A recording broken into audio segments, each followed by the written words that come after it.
샬롬.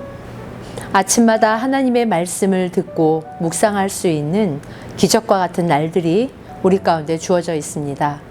오늘 함께 나눌 말씀은 다니엘서 5장입니다. 제5장.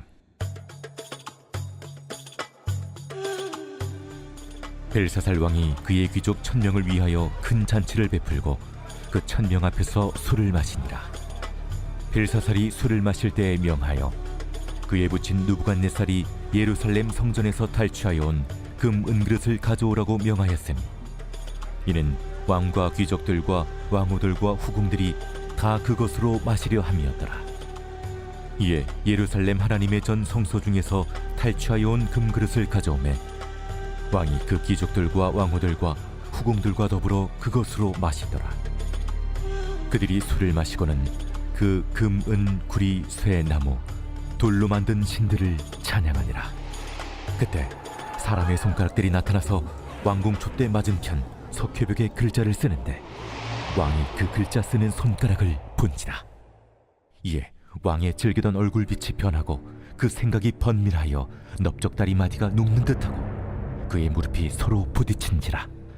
왕이 크게 소리질러 술객과 갈대아 술사와 점쟁이를 불러오게 하고 바벨론의 지혜자들에게 말하되, 누구를 막론하고 이 글자를 읽고 그 해석을 내게 보이며 자주색 옷을 입히고 금사슬을 그의 목에 걸어주리니 그를 나라의 셋째 통치자로 삼으리라. 그때 왕의 지혜자가 다 들어왔으나 능히 그 글자를 읽지 못하며 그 해석을 왕께 알려주지 못하는지라. 그러므로 벨사살 왕이 크게 번민하여 그의 얼굴빛이 변하였고 귀족들도 다 놀라니라. 왕비가 왕과 그 귀족들의 말로 말미암아 잔치하는 궁에 들어왔더니 이에 말하여 이르되, 왕이여, 만수무강하옵소서. 왕의 생각을 번민하게 하지 말며 얼굴빛을 변할 것도 아니니이다. 왕의 나라에 거룩한 신들의 영이 있는 사람이 있으니 곧 왕의 부친 때에 있던 자로서 명철과 총명과 지혜가 신들의 지혜와 같은 자니이다.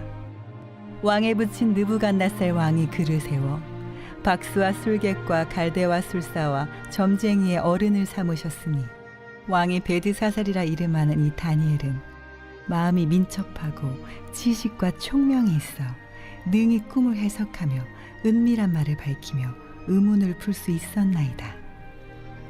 이제 다니엘을 부르소서. 그리하시면 그가 그 해석을 알려드리리이다. 이에 다니엘이 부름을 받아 왕이 앞에 나오매 왕이 다니엘에게 말하되, 네가 나의 부왕이 유다에서 사로잡아온 유다 자손 중에 그 다니엘이냐? 내가 네게 대하여 들은즉 네 안에는 신들의 영이 있으므로 네가 명철과 총명과 비상한 지혜가 있다 하도다. 지금 여러 지혜자와 술객을 내 앞에 불러다가 그들에게 이 글을 읽고 그 해석을 내게 알게 하라 하였으나 그들이 다 그 해석을 내게 보이지 못하였느니라. 내가 네게 대하여 들은즉 너는 해석을 잘하고 의문을 푼다 하도다.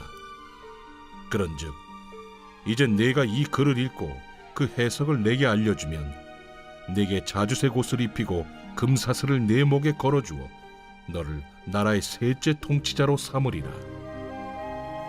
왕의 예물은 왕이 친히 가지시며 왕의 상급은 다른 사람에게 주옵소서. 그럴지라도 내가 왕을 위하여 이 글을 읽으며 그 해석을 아뢰리이다.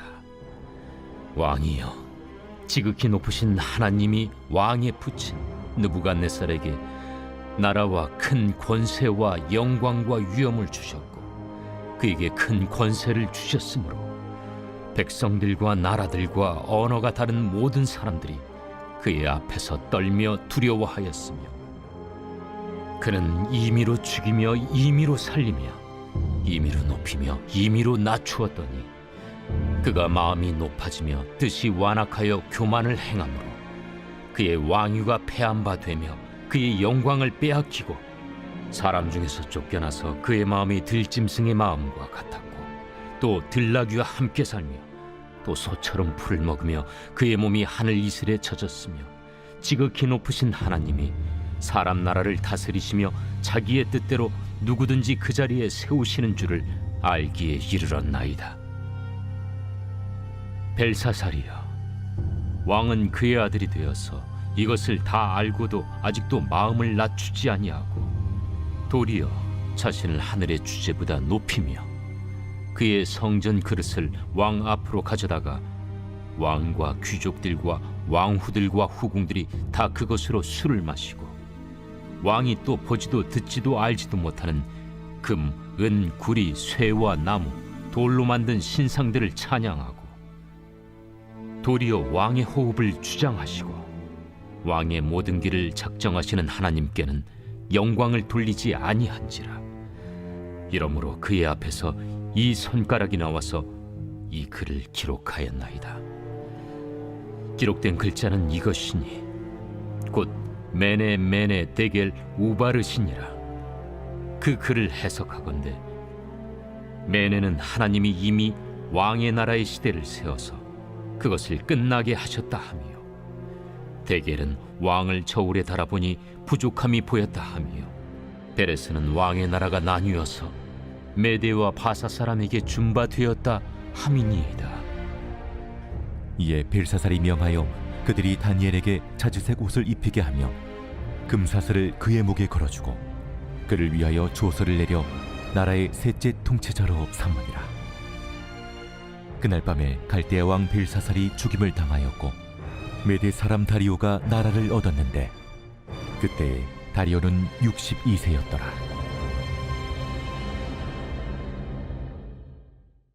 다니엘서는 사건 중심의 시간순으로 기록된 1장과 6장, 그리고 7장부터 12장은 환상 중심 시간순으로 기록되었습니다. 5장은 바벨론의 벨사살 왕의 잔치와 하나님의 심판을 다루고 있습니다. 4장에서도 다니엘은 느부갓네살의 꿈을 해석했습니다. 교만으로 징계를 받은 느부갓네살은 7년 동안 들판에서 소처럼 풀을 먹으며 살아야 했습니다. 오늘 본문은 그때로부터 약 23년이 지난 후로 다니엘 나이 80세가 넘은 때의 일입니다. 당시의 상황은 메대와 바사 연합군이 바벨론을 대부분 점령하고 그 도성을 함락하려고 포위하고 있는 상황이었습니다. 당대 바벨론 성은 난공불락의 철옹성으로 여겨졌습니다. 그러나 아무리 철옹성이라 할지라도 적들에게 포위된 상황에서 벨사살 왕은 귀족 1000명을 불러 술판을 벌였던 것입니다. 흥청망청 벌어진 술판에서 취기가 잔뜩 오른 벨사살은 자신의 권세와 부유함을 과시하기 위해 여호와의 성전에서 탈취해 가지고 온 그릇들에 술을 부어 마시며 조롱합니다. 고대 전쟁은 신들의 대리전으로 여겨졌기 때문에 전쟁에서 승리한 민족의 신이 강하다는 인식을 가지고 있었기 때문입니다. 벨사살은 신성 모독잔치를 벌이면서 우상 신들을 찬양하기를 주저하지 않았습니다. 이와 같은 벨사살의 행위는 교만의 극단적인 예로 결국 하나님의 심판 아래 놓이고 말았습니다. 성경에 기록되기를 잔과 그릇들은 1차 포로 귀환 시 예루살렘으로 환수되었다고 에스라서는 증거합니다. 1장 7절에서 8절입니다. 고레스 왕이 또 여호와의 성전 그릇을 꺼내니 옛적에 느부갓네살이 예루살렘에서 옮겨다가 자기 신들의 신당에 두었던 것이라. 바사왕 고레스가 창고지기 미드르닷에게 명령하여 그 그릇들을 꺼내어 세워서 유다 총독 세스바살에게 넘겨주니. 이어서 11절 말씀입니다. 사로잡힌 자들 바벨론에서 예루살렘으로 데리고 갈 때에 세스바살이 그 그릇들을 다 가지고 갔더라. 다시 오늘 본문으로 돌아가 보겠습니다. 그때의 석회벽에 글자를 쓰는 손가락이 나타납니다. 5절입니다. 그때 사람의 손가락들이 나타나서 왕궁 촛대 맞은편 석회벽에 글자를 쓰는데 왕이 그 글자 쓰는 손가락을 본지라. 이 말씀은 하나님께서 인간의 역사에 직접 개입하신다는 매우 상징적 의미를 갖습니다. 6절은 이를 본 벨사살의 반응입니다. 이에 왕의 즐기던 얼굴빛이 변하고 그 생각이 번민하여 넓적다리 마디가 녹는 듯하고 그의 무릎이 서로 부딪힌지라. 그렇습니다. 불행히도 벨사살은 이 글자를 읽을 수 없었고 그의 마음은 두려움으로 가득 차 사색이 되었습니다. 온몸을 사시나무 떨듯 그는 떨며 힘을 다해 7절에서 소리 지릅니다. 왕이 크게 소리질러 술객과 갈대아 술사와 점쟁이를 불러오게 하고 바벨론의 지혜자들에게 말하되 누구를 막론하고 이 글자를 읽고 그 해석을 내게 보이면 자주색 옷을 입히고 금사슬을 그의 목에 걸어주리니 그를 나라의 셋째 통치자로 삼으리라 하니라. 당시에 자주색 옷은 왕족의 옷이었고 금사슬은 왕의 목걸이였습니다. 오늘날로 따지면 그 서열 3위는 대법원장입니다. 이 글을 읽고 해석하면 그와 같은 대법원장과 같은 자리를 주겠다고 했지만 벽에 쓰인 글씨를 읽고 해석할 수 있는 지혜자가 없었습니다. 우리는 때때로 하나님의 존재를 잊고 우리의 삶을 우리의 힘으로만 살아가려고 합니다. 하지만 분명한 것은 하나님은 우리의 시간과 역사 속에 개입하신다는 사실입니다. 돌이켜보면 우리 모두 하나님을 외면했던 순간과 시간 속에 하나님께서 어떻게 행하셨었는지 기억하실 것입니다. 우리의 하나님은 방관자나 관람자가 아니라 우리와 동행하며 분명히 살아 역사하시는 분이라는 것을 날마다 경험하기를 바랍니다. 이제 10절부터 31절은 벽에 쓰인 글을 해석하는 다니엘에 대해서 증거합니다. 다니엘은 하나님의 능력과 그가 과거에 행한 일들을 언급하며 벨사살에게 경고를 전합니다. 25절 말씀입니다. 기록된 글자는 이것이니 메네 데겔 우바르신.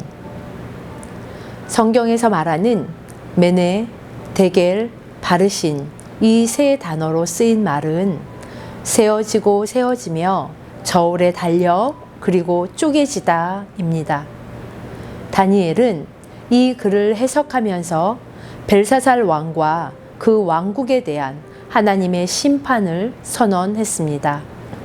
잠시 이 말들을 살펴보겠습니다. 메네는 세다라는 뜻으로 하나님은 벨사살의 왕국을 세어보았고 세어보았습니다.